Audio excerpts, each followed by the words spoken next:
അപ്പോൾ മച്ചാന്മാരെ വാർ 2 ഇന്നത്തെ ആദ്യത്തെ മലങ്കൾട്ട് നമ്മുടെ അശ്വന്ത് കോക്കിന്റെ ഭാഷയിൽ പറയുവാണെങ്കിൽ ആദ്യത്തെ മലങ്കൾട്ട് സിനിമ നമ്മുടെ കുന്നംകുളം ലോകേഷിന്റെ നമ്മുടെ കൂലി കണ്ട് മനസ്സ് മടുത്തിട്ട് അടുത്ത പടത്തിനെങ്കിലും കുറച്ച് സമാധാനം കിട്ടുമെന്ന് അറിയാനായിട്ട് വാർ 2-ന് കയറി.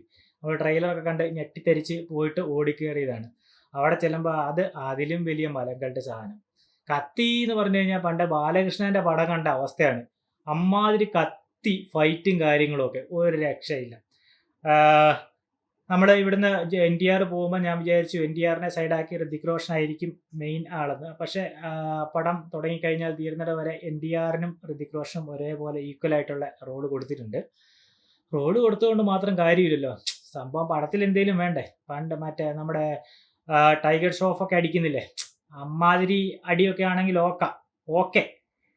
പക്ഷേ ഇത് കുറച്ച് അന്യായ കത്തിയാ. ബാലകൃഷ്ണൻ ട്രെയിനൊക്കെ ചവിട്ടി പൊളിക്കുന്ന പോലെ ഇവന്മാർ ഹെലികോപ്റ്ററിലൊക്കെ കയറിട്ട് കയറി പറന്ന് കയറി അവിടുന്ന് ചവിട്ടി അവിടുന്ന് വെടിവെച്ചിട്ട് താഴേക്ക് ചാടി അടി പടം ത്രൂ ആയിട്ട് അടി വെട്ടുകുത്ത് സംഭവം തന്നെ സംഭവം. പക്ഷെ ഒരു ലോജിക്കില്ല. കഥ വളരെ വീക്ക് എന്ന് പറഞ്ഞാൽ വളരെ വീക്ക്.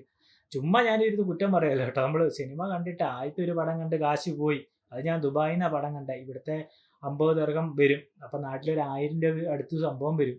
അത് പോയി. അത് പോട്ടെ നിന്ന് അടുത്തതിനെങ്കിലും സമാധാനം കിട്ടുമല്ലോ എന്ന് വിചാരിച്ച് അടുത്ത പടത്തിന് പോയി. അടുത്ത പടം അതിലും വലിയ മലങ്കൾട്ട്, ഒന്നും പറയണ്ട. പിന്നെ ഋതിക് റോഷന്റെ ബോഡിയൊക്കെ ഒന്ന് കാണിക്കും. ബോഡിയൊക്കെ നല്ലതാണ്. പിന്നെ മറ്റേ പാട്ട് സീനൊക്കെ നിങ്ങൾക്ക് ഒന്ന് ഇഷ്ടപ്പെടും. അതൊക്കെ കണ്ട് നിങ്ങൾക്ക് നേരത്തെ കണ്ടിട്ടുണ്ടാകും. പിന്നെ NTRന്റെ ഒക്കെ ആക്ഷനൊക്കെ, ചില ആക്ഷനൊക്കെ കൊള്ളാം. പക്ഷെ കൂടുതൽ ആക്ഷനും ചുമ്മാ അങ്ങ് ചളി പൊളി പോലെ ഇരുവിരി പോലെ അടിയാ. എവിടെ തുടങ്ങി അവിടെ കാണുന്നത്, ഇവിടെ കാണുന്നത് എല്ലാം അടി. ആക്ഷൻ. നമ്മളിപ്പോൾ കില്ലൊക്കെ കണ്ടു കഴിഞ്ഞാൽ നമുക്ക് ആ ഒരു ഗൂസ് ബംസ് കിട്ടുമല്ലേ. കില്ലൊക്കെ നല്ലൊരു സ്റ്റോറി ഉണ്ട്, അതുപോലെ നല്ല ആക്ഷനൊക്കെ. ഇത് ചുമ്മാ അങ്ങനെ അടിക്കുക, ചുമ്മാ കെട്ടെന്നും മറിഞ്ഞും തിരിഞ്ഞു കിടന്ന് അടിയോ അടി. അങ്ങനെ ഒരു പടം. ഇതിനെക്കുറിച്ച് ഞാൻ കൂടുതൽ പറയുന്നൊന്നുമില്ല. ആക്ഷൻ മൂവി ഇഷ്ടപ്പെടുന്നവർക്ക് വേണേൽ കാണാം. എന്ന് പറഞ്ഞാൽ ആക്ഷൻ മൂവിയുടെ ഈ കില്ലൊന്നും പ്രതീക്ഷിച്ച് പോകല്ലോ കേട്ടോ. പിന്നെ ഈ പറയുന്ന പോലെ വാറിന്റെ ഫസ്റ്റ് അങ്ങനത്തെ ഇതൊന്നും പ്രതീക്ഷിച്ച് പോവല്ലേ. ജസ്റ്റ് കാണാം, അത്ര തന്നെ. പിന്നെ NTRന്റെ കുറച്ച് ആക്ടിങ് കാര്യങ്ങളൊക്കെ കാണാം. ഋതിക് റോഷനും NTRും അത്യാവശ്യം അവരുടെ പോർഷൻ വളരെ മികച്ചായിട്ടുണ്ട്. പക്ഷേ ആക്ഷനൊക്കെ ഒരുപാട് വലിയ കത്തി സാധനമാണ് ചെയ്ത് വെച്ചേക്കുന്നത്. നമുക്ക് ദഹിക്കണം എന്നില്ല. അത്രയ്ക്ക് വലിയ ആക്ഷനൊക്കെയാണ് ചെയ്ത് വെച്ചിരിക്കുന്നത്. ജാക്കി ചാൻ പോലും അങ്ങനെ ചെയ്തിട്ടുണ്ടാവും എനിക്ക് തോന്നുന്നില്ല. ചുമ്മാ അങ്ങ് ഹെലികോപ്റ്ററിലൊക്കെ കയറിയിട്ട് ചാടി വെടിവെച്ച് അങ്ങനത്തെ പരിപാടികളുണ്ട്. ഇവർ സ്പൈ ആയിട്ടാണ് കേട്ടോ. അപ്പോൾ സ്പൈ വർക്കുകൾ ചെയ്യുന്ന ആൾക്കാരായിട്ടാണ്. അപ്പോൾ ഇവർ ചുമ്മാ അങ്ങോട്ട് സൂപ്പർമാനൊക്കെ ചെയ്യുന്ന പോലെ ഒരു പരിപാടിയൊക്കെ ചെയ്ത് വെച്ചിരിക്കുകയാണ്. അപ്പോൾ താല്പര്യമുള്ളവർക്ക് പോകാം. ഇതിനെക്കുറിച്ച് കൂടുതൽ ഞാൻ വിശദീകരിച്ച് പറയുന്നൊന്നുമില്ല. കാരണം താല്പര്യമുള്ളവർക്ക് ജസ്റ്റ് പോയിട്ട് കാണാം.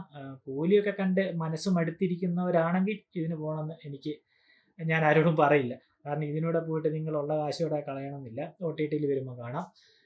അതല്ല ചുമ്മാ ഒരു ടൈം പാസിനൊക്കെ പോകാമെന്ന് വെച്ചാൽ 1 ടൈം വാച്ചബിൾ ആയിട്ടുള്ള ഒരു മൂവി കാണണം എന്നൊക്കെ വിചാരിച്ച് കഴിഞ്ഞാൽ നിങ്ങൾക്ക് നേരെ തിയേറ്ററിലേക്ക് പോകാം. ടിക്കറ്റ് എടുക്കാം.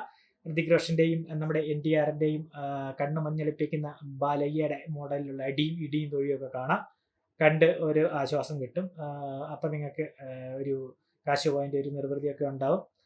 ഇതെൻ്റെ ഒപ്പീനിയനാണ് കേട്ടോ. എൻ്റെ ഒരു കാഴ്ചപ്പാടിലുള്ള റിവ്യൂ ആണ് ഞാൻ പറയുന്നത്. പിന്നെ നിങ്ങൾക്ക് നിങ്ങളുടേതായ ഇഷ്ടം പോലെ പോയിട്ട് കാണാം. അത്യാവശ്യം പോകുന്നുണ്ടെങ്കിൽ നിങ്ങൾ നല്ല തിയേറ്ററിൽ പോവുക. നല്ല സൗണ്ട് ക്വാളിറ്റി ഒക്കെ ഉള്ള തിയേറ്ററിൽ പോയി കാണാം. അല്ലെങ്കിൽ വളരെ ശോകമായിരിക്കും അവസ്ഥ.